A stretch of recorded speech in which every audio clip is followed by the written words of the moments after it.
Assalamualaikum warahmatullahi wabarakatuh. Saya Yulia Setiapuasari.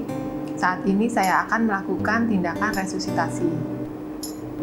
Tindakan resusitasi adalah suatu intervensi tindakan yang dilakukan pada bayi baru lahir untuk membantu BBL agar bisa bernafas dengan spontan dan teratur.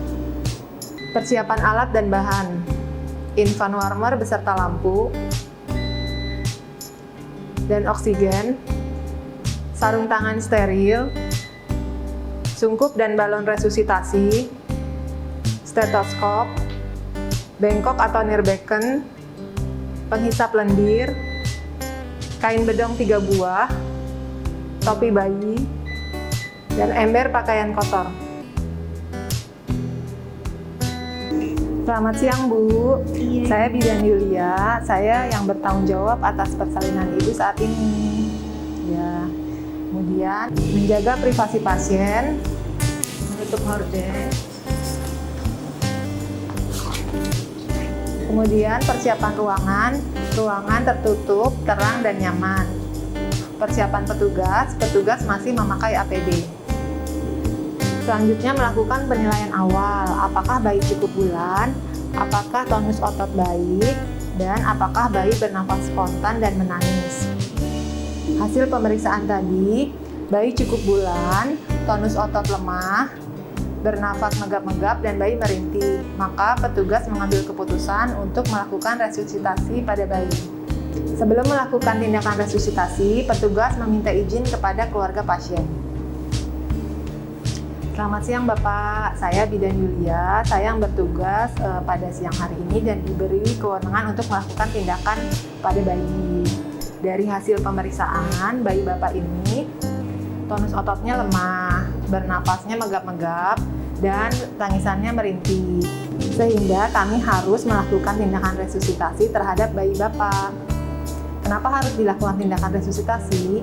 Karena kalau tidak dilakukan tindakan, maka akan berdampak pada paru-paru bayi.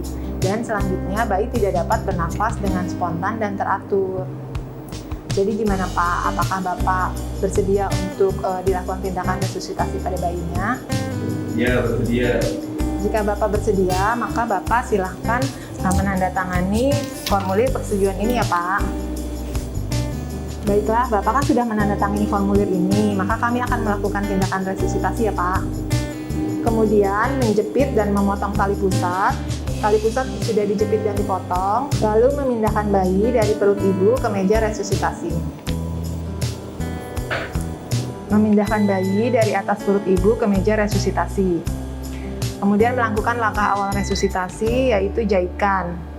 Menjaga kehangatan bayi dengan membungkus bayi dengan bedong, memberikan lampu infant warmer, bagian dada tetap terbuka agar bisa terlihat untuk memantau dada mengembang atau tidak.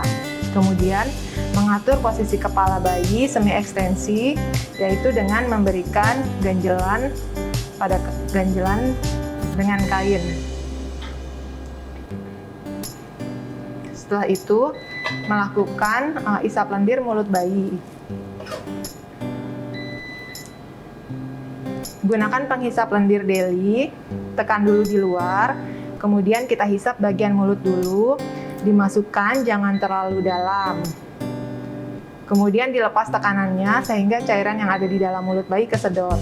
Kedalamannya tidak boleh lebih dari 5 cm. Kemudian ditekan di luar dan dibuang, kemudian ditekan di luar dan dimasukkan ke hidung. Dilepas tekanannya, sedot lendir yang ada di hidung. Tekan lagi.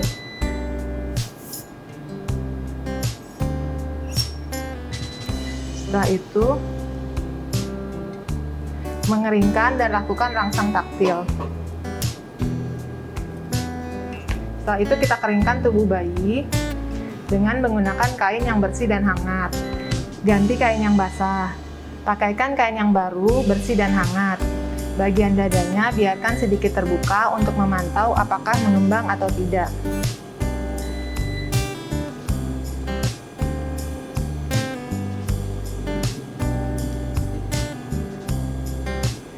Kemudian mengatur posisi kembali kepala bayi setengah ekstensi. Lalu melakukan penilaian bayi, nafas spontan dan frekuensi jantung dengan menggunakan stetoskop.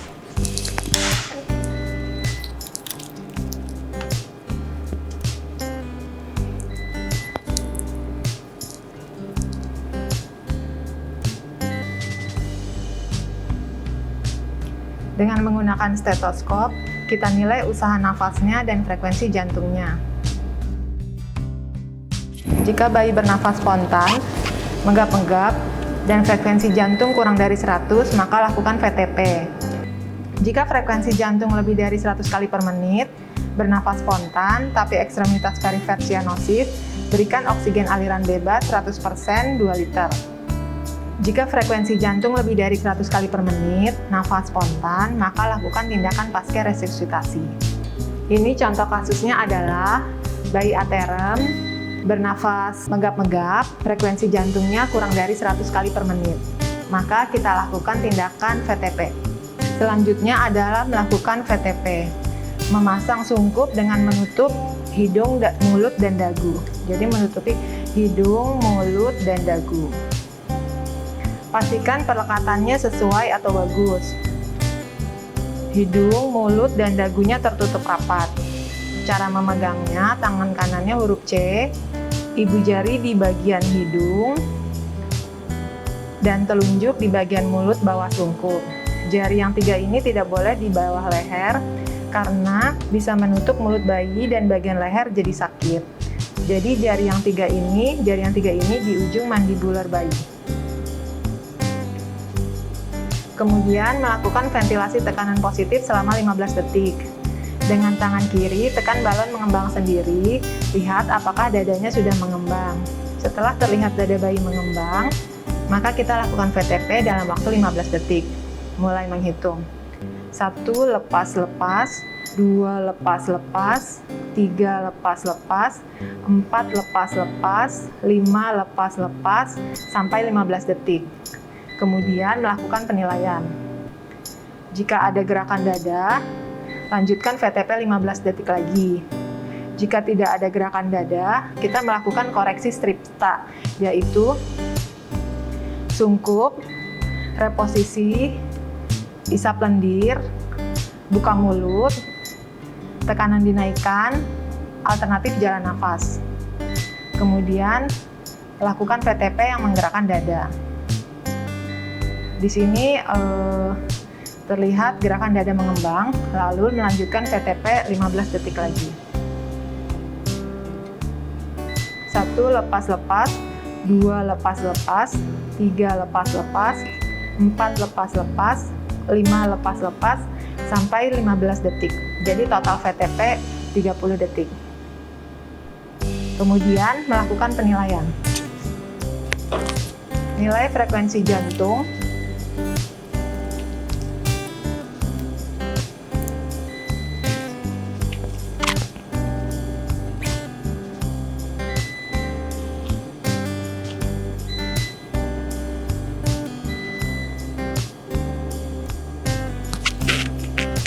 menilai frekuensi jantung dan pernafasan. Jika frekuensi jantung lebih dari sama dengan 100 kali per menit, pernafasan 40 sampai 60 kali per menit, maka lanjutkan perawatan pasca resusitasi. Jika frekuensi jantung 60 sampai 99 kali per menit, maka lanjutkan VTP dengan tambahan oksigen 2 liter. Jika frekuensi jantung kurang dari 60 kali per menit, maka lakukan jalan nafas alternatif atau kompresi dada. Lakukan kompresi dada dengan posisi kedua jempol di tulang sternum dan VTP selama 60 detik dengan hitungan 3 kompresi, 1 ventilasi setiap 2 detik. Karena hasil penilaiannya frekuensi jantung kurang dari 60 kali per menit, maka kita akan melakukan kompresi dada. Selanjutnya kita akan melakukan kompresi dada dibantu dengan asisten. Baiklah asisten, tolong bantu saya untuk melakukan kompresi dada ya. Tempat untuk melakukan kompresi dada di antara 2 garis bayang, 2 puting susu, dan di atas prosesus sercoideus. Kita akan menggunakan 2 ibu jari, kemudian 4 jari melingkar di bawah punggung bayi. Kemudian kita akan melakukan kompresi dada. dengan satu ventilasi setiap 2 detik selama 60 detik. Kita mulai menghitung. Ya, 1, 2, 3, 1, 2, 3, 4, 5 selama 60 detik. Pertimbangkan untuk melanjutkan resusitasi atau merujuk bayi ke fasilitas rujukan. Kemudian, memeriksa kembali frekuensi jantung bayi dengan stetoskop.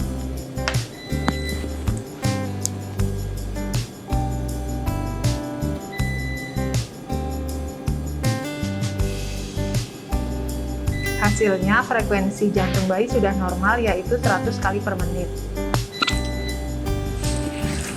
Karena tindakan resusitasi sudah berhasil dan bayi sudah tidak menggap-gap lagi, sudah bernafas dengan baik, maka selanjutnya melakukan pemantauan dan dukungan. Pemantauan dan dukungan yang dilakukan adalah melakukan pemantauan pasca resusitasi selama 2 jam, menjaga bayi tetap hangat dan kering, serta mencegah bayi hipotermi. Bila pernafasan dan frekuensi jantung bayi normal, maka lakukan IMD. Lakukan pemeriksaan fisik BBL dan berikan bayi kepada ibunya atau rooming in. Bila kondisi bayi memburuk, maka segera rujuk. Lakukan pendokumentasian. Selanjutnya, membereskan alat-alat dan dekontaminasi alat. Demikianlah langkah-langkah resusitasi pada neonatus.